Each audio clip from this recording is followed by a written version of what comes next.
திருச்சிற்றம்பலம். சிவாய நம்ம. எல்லோரும் எப்படி இருக்கீங்க? நல்லா இருக்கீங்களா? இன்றைக்கி நம்ம வீடியோ போடுறோம். சண்டே வீடியோ போடலை. சண்டே வீடியோ வேண்டாம், மற்ற நாள் மட்டும் நம்ம வீடியோ போட்டுக்கலாம். சரிங்களா? ஓகே, இப்போ நம்ம வீடியோ போடுவோம். இன்றைக்கி என்ன வீடியோ அப்படின்னு சொல்லிட்டு பார்த்தீங்கன்னா, இன்றைக்கி எல்லாருக்குமே தெரியும், இன்று ஆவணி அமாவாசை திங்கள் அப்படின்னு சொல்லலாம். ஆவணி அமாவாசை திங்கள். சரிங்களா? இது ரொம்ப இன்றைக்கி விசேஷமான நாள் அப்படின்னு சொல்லலாம். அமாவாசை அப்படின்னு சொல்லிட்டு பார்த்துக்கிட்டாவே முதல்ல யாருக்கு சிறப்பு அப்படின்னு சொல்லிட்டு பார்த்தீங்கன்னா, பிருத்துக்கள், அதாவது இறந்து போனவங்கன்னு சொல்லுவாங்க. பிருத்துக்கள் அப்படின்னு சொல்லுவாங்க. இந்த இறந்து போனவங்களுக்கு இந்த அமாவாசை சிறப்பு அப்படின்னு சொல்லிட்டு அவங்களுக்கு அமாவாசை பூஜை செய்பவர்கள் உண்டு, அமாவாசை விரதம் இருப்பவர்கள் உண்டு, அனைவரும் உண்டு. அதே போல் அமாவாசை வேறு யாருக்கு சிறப்பு அப்படின்னு சொல்லிட்டு கேட்டிங்கன்னா, அம்மன் அன்னையாகிய ஆதிபராசக்திக்கும் அமாவாசை உகந்த நாள். அதே போல் காளிகா தேவிக்கும் அமாவாசை உகந்த நாள். சரிங்களா? இது எல்லாமே இப்படி சொல்லிக்கிட்டே போகலாம். இருந்தாலும் ஸ்பெஷல் அப்படி எல்லாத்துக்குமே சிறந்த நாள் அந்த அம்மாவுக்கு அமாவாசைனாவே ஊஞ்சல் உற்சவம் நடக்கும். அதாவது அன்னையாகிய ஆதிபராசக்தி ரூபமாகிய அகிலாண்ட கோடி பிரம்மாண்ட நாயகி ஆதிசக்தி ரூபமாகிய அன்னை அங்காள பரமேஸ்வரி மலையனூரில் விட்டுருக்காங்க. அவங்களுக்கு அமாவாசைனாவே அங்கே ஊஞ்சல் உற்சவம் வெகு கோலாகலமாக சிறப்பாக நடக்கும். சரிங்களா? சரி, இப்போ அபிஷேகம் பார்ப்போம். அபிஷேகம் அங்காளம்மனுக்கு தான் அபிஷேகம் நடந்துகிட்ருக்கு. சரிங்களா? நீங்கள் அப்படியே அபிஷேகத்தை பார்த்துக்கிட்டே நம்ம இன்றைக்கி என்னத்தை பற்றி பார்க்க போகிறோம் அப்படின்னு சொல்லிட்டு கேட்டிங்கன்னா, அமாவாசை அப்படின்னு எடுத்துக்கிட்டாவே வீட்டில் பெரும்பாலான பேர் செய்கின்ற வேலை அப்படின்னு கேட்டிங்கன்னா திருஷ்டி கழிக்கிறது. உதாரணத்துக்கு இந்த கண் திருஷ்டி கழிக்கிறோம் அப்படின்னு சொல்லிட்டு செய்வாங்க. ஒரு சிலர் ஞாயிறு செய்பவர்களும் உண்டு. ஞாயிற்றுக்கிழமைனாவே திருஷ்டி கழிக்கிறதுக்கு செய்வதும் உண்டு. இது வழக்கமாக வச்சுருக்காங்க. முன்னாடிலாம் இந்த அளவுக்கு இல்லை. இப்போ இருக்கின்ற காலகட்டத்தில் இந்த திருஷ்டி கழிப்பு, கண் திருஷ்டியை கழிக்கிறது அப்படின்னு சொல்லிட்டு பல பேர் பல சேனலில் விதவிதமாக போட்டிருக்காங்க. இப்படி செஞ்சால் நல்லது, அப்படி செஞ்சால் நல்லது, அது பண்ணுங்க, இதை பண்ணுங்கன்னு என்னென்னமோ சொல்லில் அடங்காது. நம்ம முன்னோர்கள்லாம் பார்த்திங்கன்னா திருஷ்டி கழிக்கிறதுனாக்கா என்ன பண்ணுவாங்க, ஒரு காலடி மண் எடுத்து சுற்றி போடுவாங்க. இந்த ரோட்டில் இருக்கிற மண்ணை எடுத்துகிட்டு சுற்றி போடுவாங்க. மிஞ்சி போனால் அந்த மிளகாய், வரமிளகாய் என்று சொல்லக்கூடிய அந்த மிளகாயை எடுத்து கையால் சுற்றி எடுத்துகிட்டு போய் நெருப்பில் போடுவாங்க. அதே போல் இந்த கல்லுப்பு அதை சுற்றி எடுத்துகிட்டு போய் நெருப்பில் போடுவாங்க. அப்படி இல்லையா, எதனா ஒரு ஃபங்க்ஷன் அப்படின்னா இந்த ஆழம் சுற்றுவாங்க. இந்த குங்குமம், சுண்ணாம்பு, மஞ்சள் சுண்ணாம்பு இது ரெண்டுத்தையும் போட்டால் அந்த சிகப்பு வண்ணம் வரும்.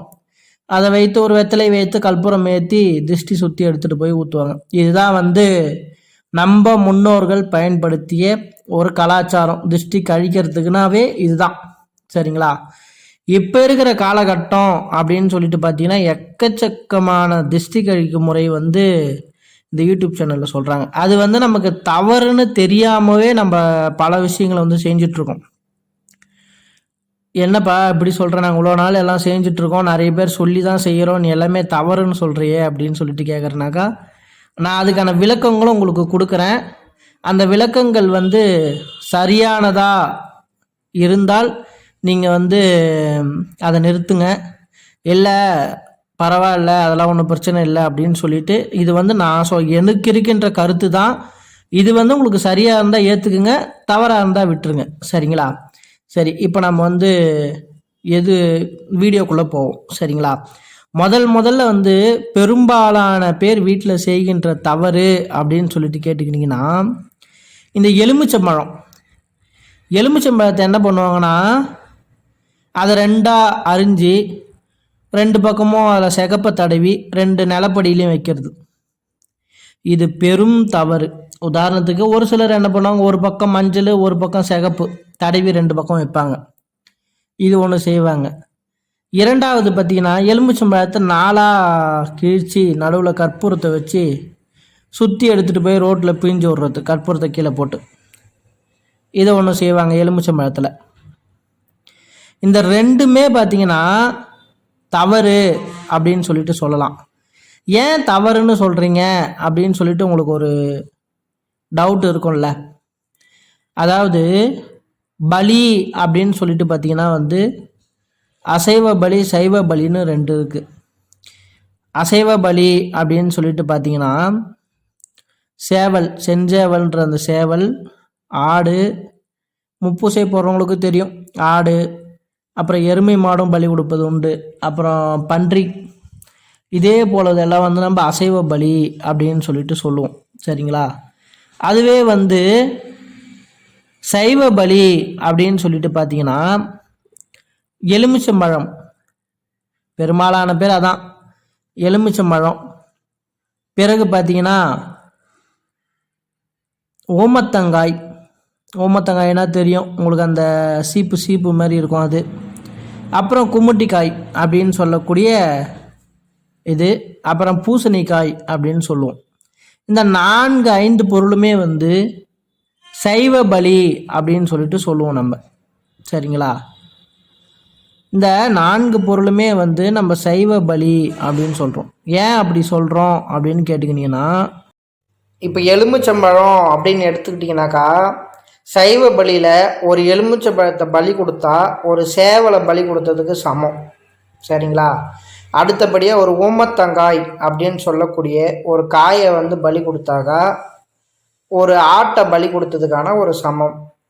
அடுத்தபடியாக தும்முட்டிக்காய் அப்படின்னு சொல்லிட்டு கும்முட்டிக்காயின்னுவாங்க, அந்த காயை பலி கொடுத்தாக்கா ஒரு பன்றியை பலி கொடுத்ததுக்கு சமம். அடுத்தபடியாக ஒரு பூசணிக்காயை வந்து வெட்டி பலி கொடுத்தோனாக்கா அந்த பூசணிக்காய் வந்து ஒரு மனுஷனையே பலி கொடுத்த அளவுக்கு சமம். அப்போ பார்த்துக்குங்க, இதுதான் வந்து சைவ பலி அப்படின்னு சொல்லிட்டு சொல்லுவோம். சரிங்களா? பெரும்பாலான தேர்களில் பார்த்தீங்கன்னா ஆலயங்களில், சிவனாலயங்களாக இருக்கட்டும், பெரும்பாலான ஆலயங்களில் அசைவ பலி கொடுக்காத இடத்துல தேர் புறப்பாடு போடு இது எல்லாத்தையும் வந்து தேர் சக்கரத்தில் வச்சு பலி கொடுப்பாங்க.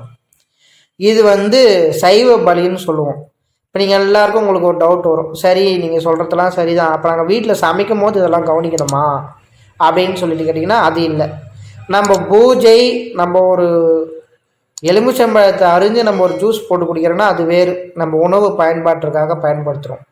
அதுவே அந்த எலுமிச்சம்பழத்தை அரிஞ்சு அதில் குங்குமமோ அல்லது ஏதாவது ஒரு பூஜை பொருளையோ அதில் சேர்க்கும்போது வந்து அது பலி கணக்காகும். உதாரணத்துக்கு ஒரு குங்குமம், மஞ்சள், அதே போன்ற ஒரு பூஜை பொருட்களை சேர்க்கும்போது வந்து அது வந்து பலி கணக்காகுது. பூசணிக்காயும் அதே போல் தான், நம்ம சமைக்கும் போது கணக்கில்லை, அது உள்ளே வந்து இந்த தொலை போட்டு அந்த குங்குமத்தெல்லாம் வச்சு தான் வந்து அதை செய்வோம். அந்த குங்குமம் அப்படின்னு ஒன்று சேர்த்துட்டாவே அது வந்து பலி கணக்காகிடும். அதனால் வீட்டில் எக்காரணத்தை கொண்டும் திருஷ்டிக்கு வந்து இதெல்லாம் செய்யாதீங்க.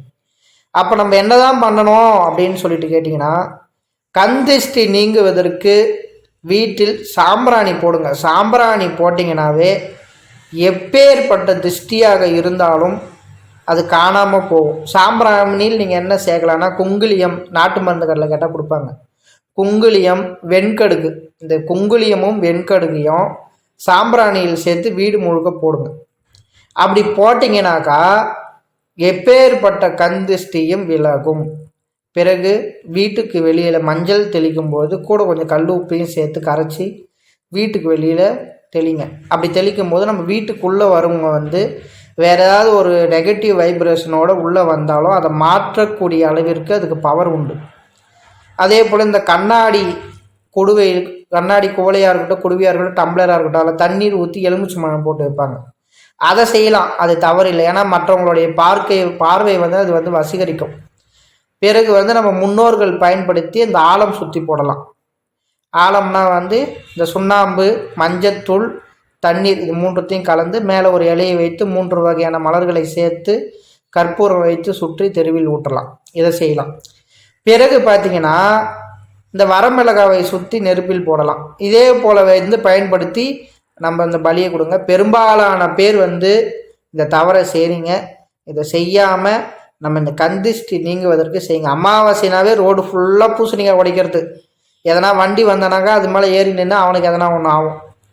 இதெல்லாம் வந்து தேவையில்லாத செயல்பாடு. அப்போ பூசணிக்காய் உடைக்கவே கூடாதான்னு கேட்டிங்கன்னா, அதை உடைக்கிறதுக்குன்னு ஆளுங்க இருப்பாங்க. உதாரணத்துக்கு ஒரு வீடு கட்டினா ஒரு மேஸ்திரி உடைப்பார்.